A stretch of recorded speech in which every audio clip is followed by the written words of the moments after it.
Assalamu alaikum and a very good morning to all my students of class 6. Today we are starting unit number 2, which is about living organisms. So kindly open the book, page number 7.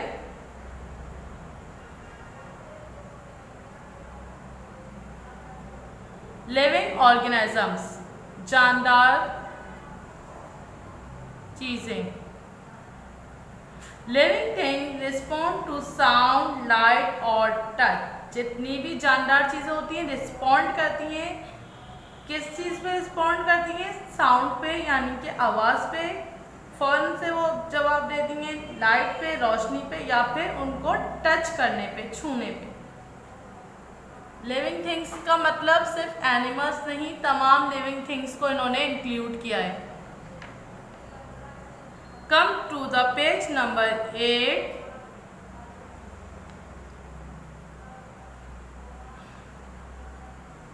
I am reading first paragraph of this page. All living things have ways of taking in the substances that they need to grow and survive.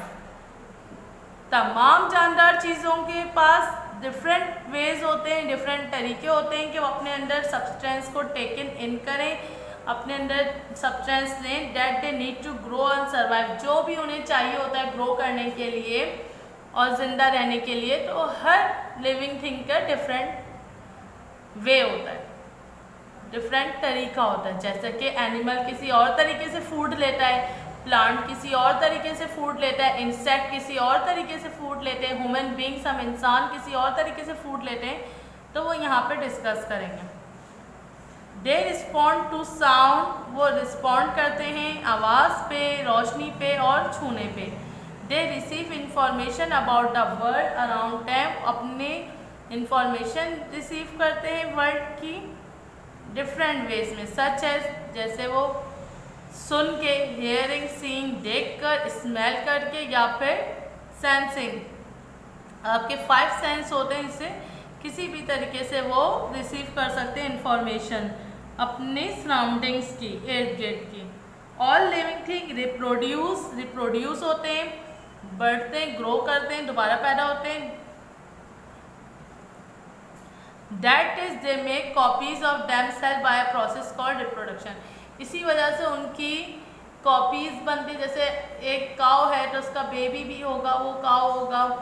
अगर गोट है तो गोट का baby गोट होगा. Sparrow है, यानी कि आपकी जो चिड़िया है उसका बेबी भी जो है वो एक स्पैरो ही बनेगी. क्रो का बेबी क्रो होगा. तो वो रिप्रोड्यूस कर रहे हैं, अपनी जैसी कॉपीज़ बना रहे हैं. तो इसको कहते हैं रिप्रोड्यूस करना, और इस प्रोसेस को कहते हैं रिप्रोडक्शन. ये लिविंग थिंग के बारे में आपको बताया गया है इंट्रोडक्शन. अब सेल्स पढ़ते हैं हम. सेल्स क्या चीज़ है?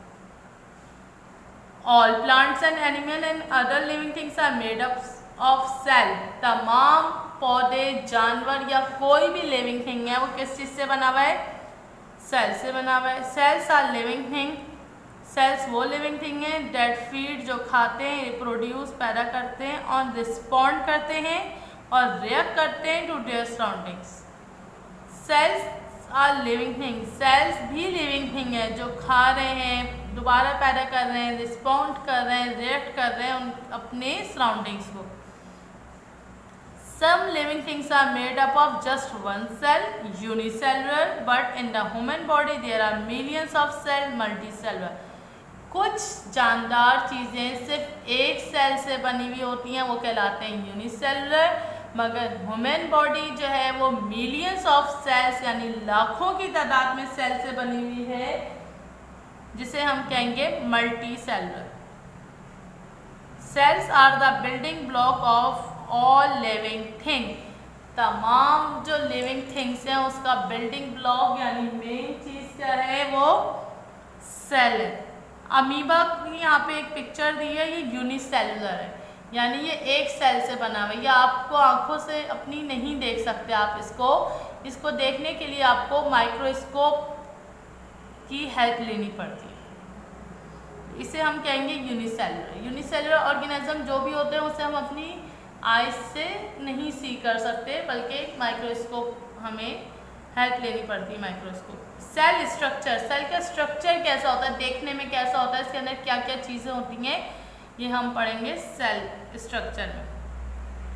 Nearly all cell have the same basic structure, तकरीबन तमाम सेल के पास बेसिक स्ट्रक्चर एक जैसा होता है।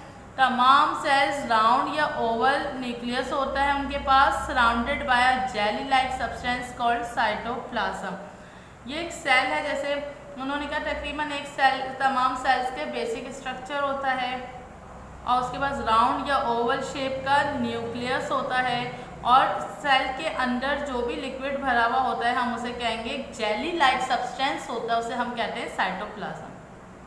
अच्छा, न्यूक्लियस और साइटोप्लाज्म दोनों जो है वो एक सेल मेम्ब्रेन से कवर्ड होती हैं और इनके अंदर, सेल के अंदर जो चीज़ें जाती हैं और सेल के अंदर जो चीज़ें आती हैं वो किसके जरिए होती है, सेल मेम्ब्रेन। जाहिर सी बात है, एक cell is a living thing, ठीक है, आपको बताया है यहाँ पे सेल्स आर लिविंग थिंग, ठीक है, सेल लिविंग थिंग है।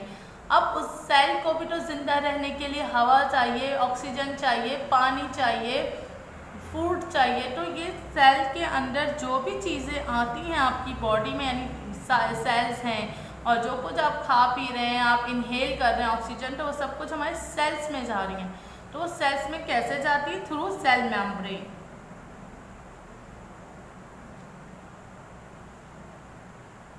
और इसके अंदर जेली लाइक सब्सटेंस होता है, उसे हम क्या कहते हैं, साइटोप्लाज्म। और एक यहाँ पे न्यूक्लियस है ओवल शेप का। अब इन्होंने कहा है साइटोप्लाज्म के अंदर ही बहुत सारी चीजें होती हैं। अब क्या क्या होता है देखते हैं। Large number of important substance such as oil होता है, स्टार्च होता है, ग्रेन्स होते हैं, water, salt and excretory matter. सब जो चीज़ें हम एनर्जी के लिए यूज़ कर रहे होते हैं अपनी, वो कहाँ पे आती है, साइटोप्लाज्म में आती है। Cytoplasm also contain tiny living structures called organelles which perform important functions such as respiration, excretion for the cell। अच्छा, अब इस साइटोप्लाज्म में ही और बहुत सारे स्ट्रक्चर्स होते हैं और उसे हम कहेंगे ऑर्गेनल्स, ठीक है, यानी एक साइटोप्लाज्म तो है मगर इसके अंदर भी और बहुत सारे ऑर्गेनल्स होंगे जो अपने अपने फंक्शन करते हैं, अपने अपने काम करते हैं, जिसकी वजह से सेल जो है वो अलाइव रहता है। माइटोकॉन्ड्रिया, अब इन्होंने माइटोकॉन्ड्रिया के बारे में बताया। माइटोकॉन्ड्रिया क्या होता है, आर राउंड और इलोंगेटेड ऑर्गेनल्स, या तो राउंड होता है या लंबी शेप का ऑर्गेनल्स होता है। ये किस में हेल्प करता है, माइटोकॉन्ड्रिया सेल में रिस्पायरेशन में हेल्प करता है। Golgi bodies make special secretions, Golgi body से बहुत ज़्यादा सेक्रेट्स होती हैं चीज़ें। क्लोरोप्लास्ट क्या करता है, in plant cell trap the sunlight energy need for photosynthesis. अच्छा, अगर सेल प्लांट का है तो उसके साइटोप्लाज्म में क्या होगा, क्लोरोप्लास्ट होगा। क्लोरोप्लास्ट क्या करेगा, सनलाइट लेगा फोटोसिंथेसिस के। A vacuole ऐसा space filled with fluid in the cytoplasm of a cell. Vacuole जो है एक स्पेस होता है, इसके अंदर भी, वैक्यूल के अंदर भी एक फ्लूइड मौजूद होता है सेल के अंदर। Nucleus of a cell contain rod shape object called chromosome. Nucleus है, न्यूक्लियस के अंदर रॉड शेप ऑब्जेक्ट पाए जाते हैं जिसे कहते हैं हम क्रोमोसोम कहते हैं। अच्छा, क्रोमोसोम किस चीज़ से बना होता है, न्यूक्लिक एसिड कॉल्ड डीएनए से बना हुआ होता है। The nucleus control the whole working of the cell, यानी कंट्रोल टावर कहलाता है सेल का। ये तमाम वर्किंग कंट्रोल कहाँ से होती है सेल की, न्यूक्लियस के जरिए होती है। The chromosome take part in cell division, chromosome cell division में कंट्रीब्यूशन करता है। They contain all the information necessary for the development of all the features of an organism inherit from its parent. अब chromosome क्या करता है कि जितनी भी इंफॉर्मेशन होती है वो किसके अंदर होती है, सेल में, न्यूक्लियस में एक स्ट्रक्चर होता है क्रोमोसोम, उसमें तमाम इंफॉर्मेशन होती है कि नया ऑर्गेनिज्म जो बनेगा वो कैसा होगा और इसने, इस ऑर्गेनिज्म जो अभी है इसने अपने पेरेंट्स से क्या क्या इनहेरिट किया है, सारी इंफॉर्मेशन डीएनए में होती है। अब मैं आपको दोबारा बताती हूँ कि सेल क्या है। सेल एक लिविंग ऑर्गेनिज्म है जो कि लिविंग थिंग्स में होता है। तमाम लिविंग थिंग जो है वो सेल के बने हुए होते हैं। सेल के स्ट्रक्चर में बताया कि सेल जो है वो एक मेम्ब्रेन से कवर होता है, इसे कहते हैं सेल मेम्ब्रेन। सेल मेम्ब्रेन के अंदर जेली लाइक सब्सटेंस होता है साइटोप्लाज्म।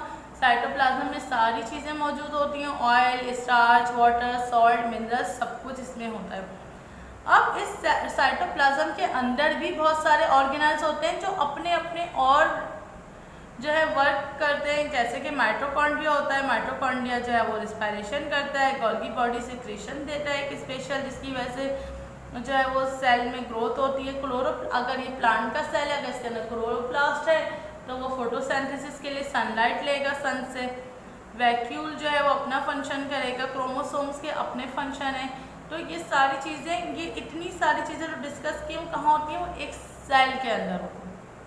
अच्छा, यहाँ पे ये बात आप समझ लीजिए कि एनिमल सेल और प्लांट सेल दोनों डिफरेंट होते हैं।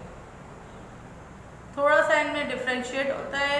एनिमल सेल में सेल वॉल नहीं होती, cell wall is absent in animal cell. अच्छा, जो प्लांट का सेल होता है ना, उसमें दो मेम्ब्रेन होती, दो चीज़ें होती है, एक सेल मेम्ब्रेन भी होती है और एक सेल वॉल भी होती है। Cytoplasm is between the nucleus and the cell membrane. Small vacuoles are present in the cytoplasm. The nucleus is usually in the center. Cell wall नहीं होती इस एनिमल सेल में। साइटोप्लाज्म न्यूक्लियस के पास होता है और सेल मेम्ब्रेन के अंदर होता है। स्मॉल वैक्यूल्स होते हैं इसके अंदर साइटोप्लाज्म में, और न्यूक्लियस ज़्यादातर एनिमल सेल में सेंटर में होता है। प्लांट सेल में हम पढ़ेंगे A hard cell wall made of cellulose surround the cell।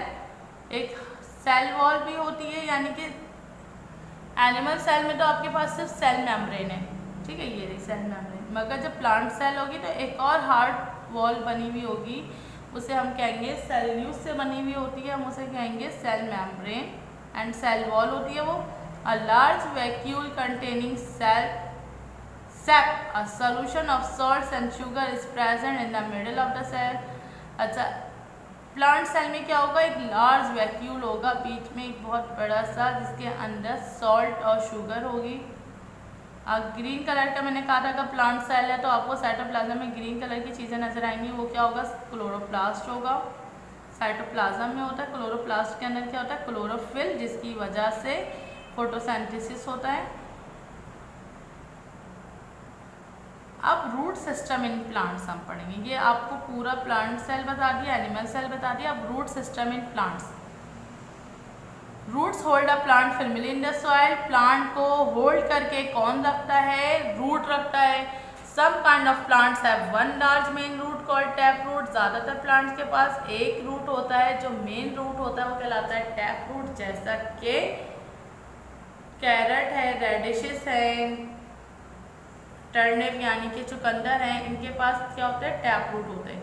Other kind of plants such as wheat and grass, जैसे कि गंदम और ग्रास के पास बहुत सारे रूट्स एक वक्त में होते हैं। ये क्या कहलाते हैं, फैब्रियस रूट। यहाँ पे देखिएगा, यहाँ पे देखिएगा, ये एक साथ बहुत सारे रूट्स निकल रहे हैं। ये एक मेन रूट निकल रहा है, टैप रूट, और अगर बहुत सारे निकल रहा होता है तो हम उसे क्या कहते हैं, फैब्रियस रूट। सही है, ये किस में निकलते हैं, ग्रास में, वीट में। From the fibrous roots many smaller roots निकलते हैं, यानी कि फैब्रियस रूट से बहुत सारे ब्रांचेस निकल रही हो। A thick root cap at the end protect the sensitive growing point of the root, the root tip। Root tip जो होती है वहाँ पे एक जो है वो छोटा सा कैप लगा हुआ होता है, उसे कहते हैं हम root cap. Shoot system in plants. Shoot system क्या होता है, शूट हम कहते हैं ज़मीन के ऊपर वाले पार्ट को, रूट हम कहते हैं ज़मीन के नीचे वाले पार्ट को, शूट कहते हैं ज़मीन के ऊपर वाले पार्ट को। तो शूट सिस्टम प्लांट में क्या होता है, the stem and it's branches along with the leaf system make up the shoot system. Stem, उसके ब्रांचेस, लीफ का पूरा सिस्टम क्या बनाता है, शूट सिस्टम बनाता है। If the stem remain short with lots of branches it is called a shrub। Tall plants with thick stems trunks are called tree. अगर stem छोटा होता है और उसके अंदर बहुत सारी ब्रांचेस होती हैं तो हम उस पौधे के शूट सिस्टम को कहते हैं श्रब। और टॉल प्लांट्स जो होते हैं जिसके थिक स्टेम होते हैं वो कहलाते हैं ट्रीज, ट्रंक कहलाते हैं। जैसे कोई दरख्त है उसका मोटा सा तना है तो हम उसे कहेंगे ये ट्रंक है इसका, तो उस ट्रंक वाले प्लांट को हम कहेंगे trees. Leaves are attach to the stem at the nodes. Leaves जो है वो नोड से अटैच होते हैं, सही है। स्टेम में किस चीज से अटैच होंगे? नोड से। Stem grow from specialised growing structure called birds. Stem जो है वो बर्ड्स से ग्रो होता है। बर्ड्स में give rise to branches of the stem और they may be specialised to produce flowers. Bud से या तो ब्रांचेस निकलती है स्टेम की या फिर जो है वो फ्लावर्स निकल रहे होते हैं। The stem connect the root to leaf. Stem किससे कनेक्ट करता है? रूट और लीव्स को कनेक्ट करने का बीच में कौन जरिया है? Stem. It help to transport raw material for photosynthesis and the product of photosynthesis to all part of the plant. अच्छा, अब स्टेम का क्या काम है कि रूट से सारा मटेरियल लेकर वो कहाँ पहुँचाए? लीव्स को। और जो प्रोडक्ट ऑफ फोटोसिंथेसिस, जो लीफ अपना खाना बना ले, फूड बना ले सनलाइट की रोशनी में, फोटोसिंथेसिस थी तो उसे हम कहेंगे प्रोडक्ट ऑफ फोटोसिंथेसिस। तो वो प्लांट के पूरे पार्ट्स को पहुँचाना किसका काम है? स्टेम का काम। Now come to the page number 10, tissue. Tissue हम किसे कहेंगे? बहुत सारे a group of similar cell which are specialized to perform a particle function is called a tissue। अब एक जैसे बहुत सारे सेल्स मिल जाएं, a group of similar cells, group बन जाए तमाम सेल्स को मिला के, जो कि इनका एक स्पेशल फंक्शन हो करने का, एक ख़ास फंक्शन करें तमाम सेल्स मिलके ग्रुप के, तो हम उसे कहेंगे tissue. Vascular tissue, for example, is used for transporting food and water in plant। जैसे वेस्कुलर टिश्यू है उसका क्या काम है? ट्रांसपोर्ट करना फूड और पानी को प्लांट में। और मसल टिश्यू का क्या काम है? मूवमेंट्स करना एनिमल्स में। जैसे ये मसल्स टिश्यू हैं, ये एक तरह के सारे टिश्यूज़ मिलके एक ग्रुप बनाते हैं और एक ख़ास फंक्शन करते हैं, उसे कहेंगे मूवमेंट। हम इसे कहेंगे मसल्स टिश्यूज़। और ये वेस्कुलर टिश्यूज़ हैं, इसका काम है ऊपर जो है वो स्टेम तक जो है फूड ले जाना और फिर लीफ से वापस लेकर आना पूरी बॉडी में। तो ये सारा वर्क एक काम, खास काम वेस्कुलर टिश्यूज़ का। ऑर्गन क्या कहते हैं? बहुत सारे ऑर्गन मिलके बनाते, टिश्यूज़ मिलके बनाते हैं organ. Different type of tissues group together form an organ. बहुत सारे टाइप टिश्यूज़ के मिलके एक ऑर्गन बनाते हैं। Organ is specialised to perform a particular function in the body. जैसे आपका हाथ एक ऑर्गन है, अब बहुत सारे टिश्यूज से मिलके आपका एक हाथ बना है। जैसे आपका हार्ट एक ऑर्गन है, the heart is an organ which pump blood. उसका काम है ब्लड पहुंचाना पूरी बॉडी में, सप्लाई करना। तो बहुत सारे जो है वो टिश्यूज से मिलके एक और ऑर्गन बना हार्ट। अच्छा, लीफ जो है प्लांट का वो उसका एक ऑर्गन है, तो मैन्युफैक्चर कर रहा है फूड को फोटोसिंथेसिस के लिए, लीफ का काम है। तो लीफ भी एक ऑर्गन है किसका? प्लांट का। Organ systems. ऑर्गन सिस्टम्स क्या होता है? The bodies of living organism are made up of variety of system. All the system perform important functions without which the body would not be able to survive. Systems are made up of many organ which work together. अच्छा, इन्होंने कहा है बहुत सारे organ मिलके एक ख़ास function करते हैं, तो उसे हम कहते हैं एक सिस्टम। तो तमाम सिस्टम जो है वो एक इम्पॉर्टेंट फंक्शन कर रहे होते हैं। अगर वो इम्पॉर्टेंट फंक्शन नहीं करें तो उसके बगैर बॉडी सर्वाइव नहीं कर सकती, ज़िंदा नहीं रह सकती।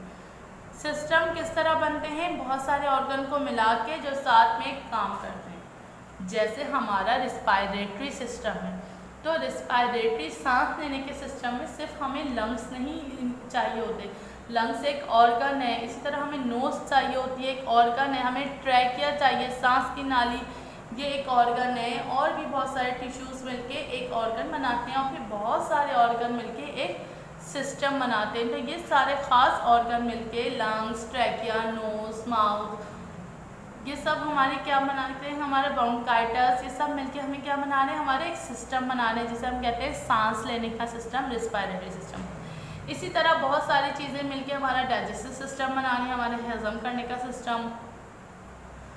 तो ऑर्गन्स बहुत सारे मिलके एक सिस्टम बनाते हैं, वो सिस्टम हमारी बॉडी को रन करते हैं, सही है, हमारी बॉडी को चलाते हैं, उनके बगैर हमारी बॉडी ज़िंदा नहीं रह सकती। नेक्स्ट वीडियो में मैं आपको ट्रांसपोर्ट सिस्टम बताऊंगी क्या होता है प्लांट में,